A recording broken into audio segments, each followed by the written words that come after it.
familiar world in a nearly 500-year-old map. In 1570, Abraham Ortelius published an atlas that contained this map of the world. Ortelius's map borrowed from a number of earlier works, including maps by Francesco Rosselli and Gerhard Mercator. Parts of his map seem dated, like the enormous southern continent that does not exist. But overall, Ortelius's map is a recognizable image of our world. Even though he crafted a composite view of the world, Ortelius also created a groundbreaking image. His atlas was so popular that it shaped how we see the world for nearly 500 years. The view from Japan in the late 1800s. The view from Japan in the late 1800s. Mercators' world became standard on elementary school walls everywhere. Mercators' world became standard on elementary school walls everywhere.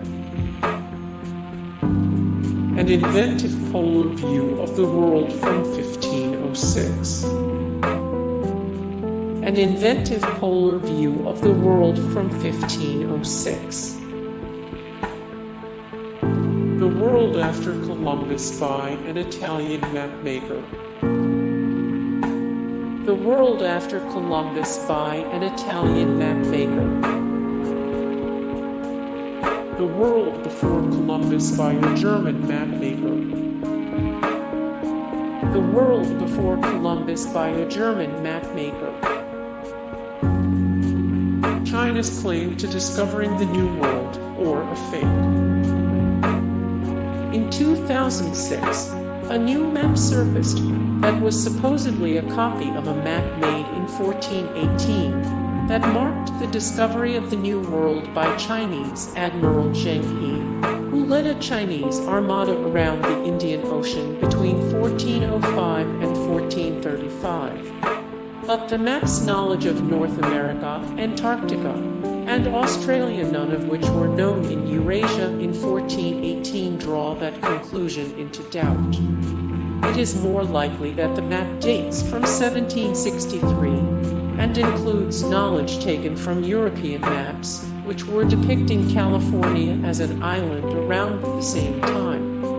Regardless of the map's date, it shows a world centered around the Pacific Ocean, quite different from the dominant style of mapping today. A beautiful 15th century world map from Egypt.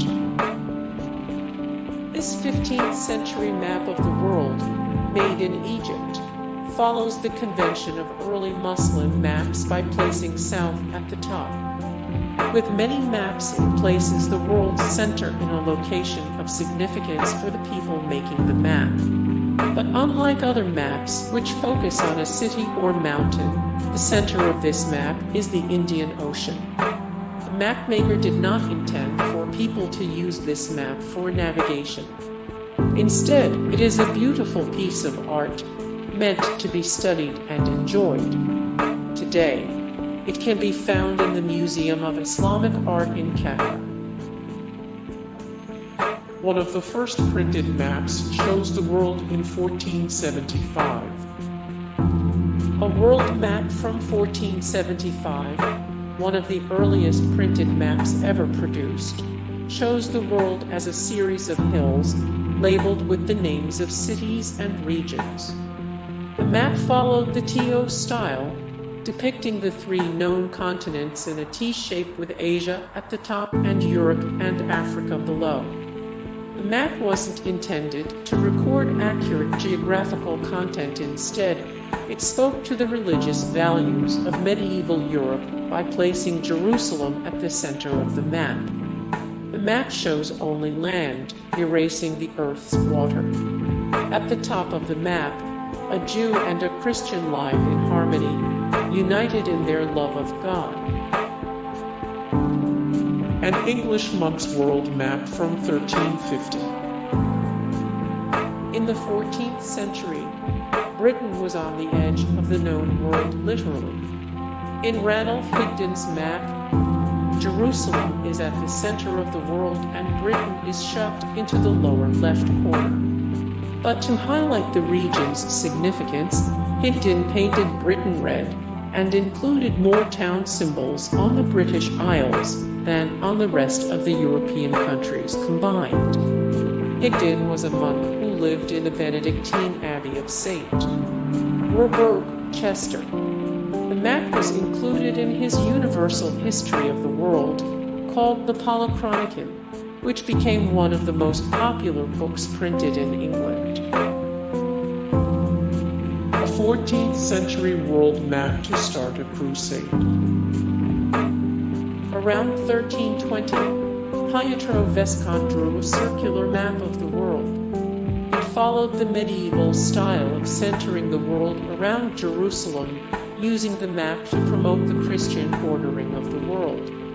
This map also served an overtly religious purpose. It was included in a book written by Venetian merchant Marino Sanudo, urging Christians to begin a new crusade to retake the Holy Lands. A 12th century Muslim world as seen from Sicily. Muslim scholar al-Idrisi created the Tabula Rogeriana in 1154 while he was working for the Christian king of Sicily. Al-Idrisi drew information from interviews he conducted with dozens of travelers, blending them with authoritative texts such as Ptolemy's. The map puts south at the top, which makes it disorienting for modern viewers to understand. In fact, it did not become common to place the north at the top until the 16th century. An ancient Greek map rediscovered during the Renaissance. Many European world maps owe a great debt to Claudius Ptolemy, a 2nd century Greco-Roman geographer and the author of Geographia. Ptolemy is known as the father of geography because his works shaped Christian and Islamic maps for over 1,500 years. When Ptolemy's writings were rediscovered in the 15th century, his orderly map style based on latitude and longitude became the basis for dozens of new maps. A view from Korea in 1800. Hey guys, thank you so much for the support and likes and comments down below, and also thank you so much for watching, and I look forward to see you in the next video. Then take care, bye.